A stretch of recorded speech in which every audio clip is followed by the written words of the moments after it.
कृष्णाय गोविन्दाय गोपीजनवल्लभाय पराय परमपुरुषाय परमात्मने परकर्म मंत्र यंत्र तंत्रौषधास्त्र शस्त्राणि संहर संहर मृत्योर्मोचय मोचय आयुर्वर्धय वर्धय क्षिप्रारोग्यं च कुरु कुरु सर्वकार्यसिद्धिं कुरु कुरु।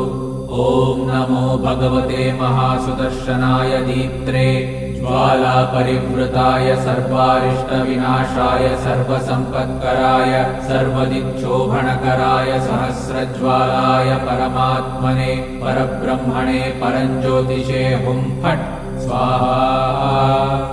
ॐ श्रीं ह्रीं ऐं क्लीं कृष्णाय गोविन्दाय गोपीजनवल्लभाय पराय परमपुरुषाय